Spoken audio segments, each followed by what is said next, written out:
നമസ്കാരം. പൈഥോനിയിലെ നാലംഗ കുടുംബത്തിന്റെ മരണത്തിന് പിന്നിൽ ഭക്ഷ്യവിഷബാധയല്ലെന്നും എലിവിഷം ഉള്ളിൽ ചെന്നതാണെന്നും ഫോറൻസിക് സ്ഥിരീകരണം.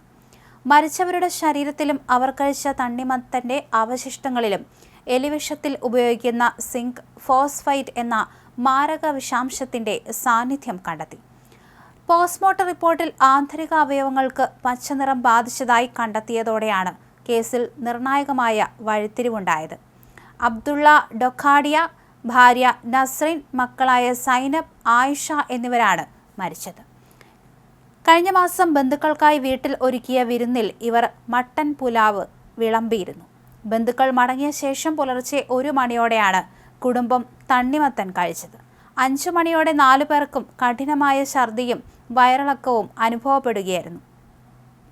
ആരോഗ്യനില അതിവേഗം വഷളായതിനെ തുടർന്ന് ആദ്യം കുടുംബ ഡോക്ടറെ കാണിച്ചെങ്കിലും പിന്നീട് കൂടുതൽ ചികിത്സയ്ക്കായി ഇവരെ ജെ ആശുപത്രിയിലേക്ക് മാറ്റി.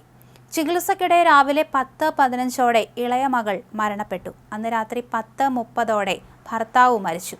പിന്നീട് ഭാര്യയും മൂത്ത മകളും മരണത്തിന് കീഴടങ്ങുകയായിരുന്നു.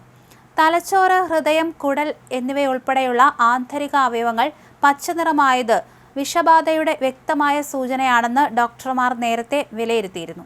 കൂടാതെ അബ്ദുള്ള ഡൊഖാഡിയയുടെ ശരീരത്തിൽ മാരകമായ വേദന സംഹാരി മോർഫിന്റെ സാന്നിധ്യവും കണ്ടെത്തിയിട്ടുണ്ട്. ഇത് ചികിത്സയുടെ ഭാഗമായി നൽകിയതാണോ അതോ മറ്റെന്തെങ്കിലും കാരണമാണോ എന്ന് പോലീസ് അന്വേഷിച്ചു വരികയാണ്. തണ്ണിമത്തനിൽ എലിവിഷം എങ്ങനെ കലർന്നു എന്നതാണ് ഇപ്പോൾ പ്രധാന ചോദ്യം. അബദ്ധത്തിൽ പറ്റിപ്പിടിച്ചതാണോ അതോ ആരെങ്കിലും മനഃപൂർവ്വം കുത്തിവെച്ചതാണോ എന്ന കാര്യത്തിൽ പോലീസ് അന്വേഷണം ഊർജിതമാക്കിയിട്ടുണ്ട്. കുടുംബത്തോടൊപ്പം ഭക്ഷണം കഴിച്ച ബന്ധുക്കൾക്ക് അസ്വാഭാവികമായി ഒന്നും സംഭവിച്ചിട്ടില്ല എന്നതും കേസിന്റെ ഗൗരവം വർദ്ധിപ്പിക്കുന്നു. നിലവിൽ അസ്വാഭാവിക മരണത്തിന് കേസെടുത്ത പോലീസ് ബന്ധുക്കളുടെ മൊഴി രേഖപ്പെടുത്തിയിട്ടുണ്ട്.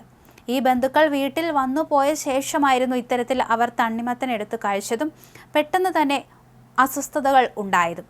പിന്നീടാണ് കുറേ നേരം കഴിഞ്ഞ് അവർ ചികിത്സ തേടിയത്. ആ ദിവസം തന്നെ ഇളയ മകൾ മരണപ്പെടുകയായിരുന്നു.